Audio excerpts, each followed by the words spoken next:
Okay, let's dive right in. We've all seen it, right? That flashy promise of turning a tiny $100 bill into a massive $10,000. It's plastered all over the internet and it sounds amazing. But today, we're going to pull back the curtain and expose this for what it really is. And yeah, that starts with a pretty hard truth. Every so-called guru you see on social media, they're lying to you. They flash these huge wins, these incredible account flips, and they sell you this dream. But what they're really selling isn't a strategy. It's a lottery ticket. And trust me, the odds are not in your favor. So, this is the big question you have to ask yourself. When you try to do this, what are you actually signing up for? Is it some calculated, well-thought-out financial plan? Or is it a complete and total financial suicide mission, where you're basically betting your rent money on a miracle? Let's break down why it's almost always the second one. To really understand why these things fail 99% of the time, we have to look past the charts and the numbers. We have to look at the psychology behind it all. So let's talk about the gambler's mindset. You know, the number one reason people even try these insane flips is painfully simple. It's desperation. They need the money. But let me tell you, trading from a place of need is the absolute fastest way to blow up your account. It makes you emotional, it makes you reckless, and it kills any strategy you might have had. So what does that needy trading actually look like? Well, it's moving your stop loss, just hoping and praying the trade turns around. It's throwing your entire system out the window because you need a miracle right now. It's risking way, way too much of your tiny account on a single coin flip trade. It's all the habits that absolutely guarantee you're going to fail. And check out this contrast. It's fascinating. On one side, you've got the gambler, just running on raw emotion, hope, and fear. And on the other side, you've got the institutions. They're driven by cold, hard math and proven systems. The gambler, well, they provide the money, the liquidity, that the institutions just systematically and professionally take. You're not building your own legacy, you're literally funding theirs.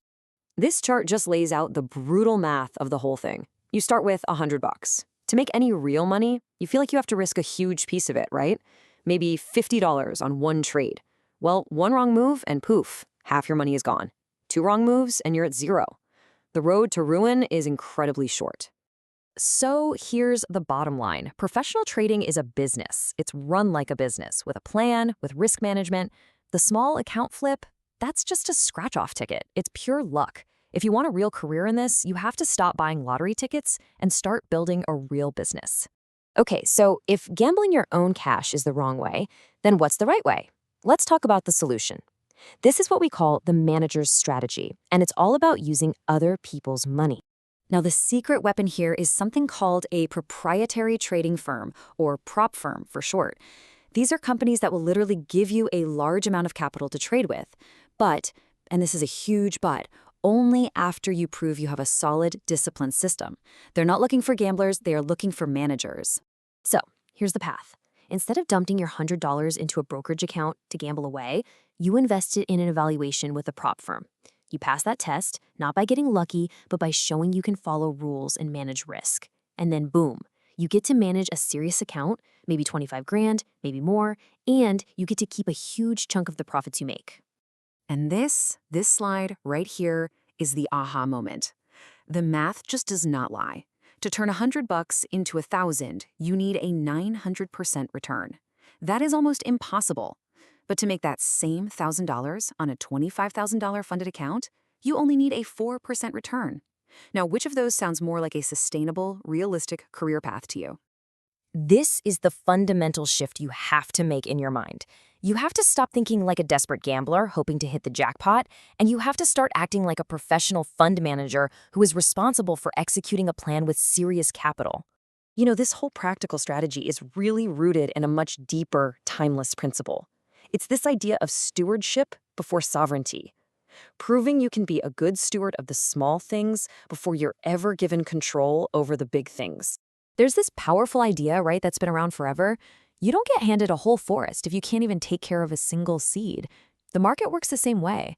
The firms with the capital, they reward discipline. They reward responsibility. And that leads to a really direct, really tough question we all have to ask ourselves. If you treat your own $100 account like a lottery ticket, just breaking all the rules, why on earth would you ever expect to be trusted with a six-figure account? You gotta prove it first. So what does that proof even look like? Well, it's about choosing discipline over desperation every single time. It's focusing on your process, not just chasing profits. It's relying on solid risk management, not just dumb luck.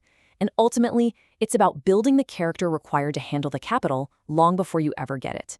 So we've broken down the lie of the small account flip, and we've talked about this much, much more powerful alternative. And now, you're at a crossroads. It's time for you to decide which path you're going to take. It really just boils down to this one simple choice. Are you going to keep playing the lottery, hoping for that one lucky break that almost never comes, or are you going to start doing the real work of becoming a professional, disciplined fund manager? And here's the final thought I really want to leave you with. The goal isn't just to chase money. The real goal, the real prize, is to build the character, the discipline, and the patience that's required to manage that money effectively when it finally comes your way. Because true success, it isn't found, it's built.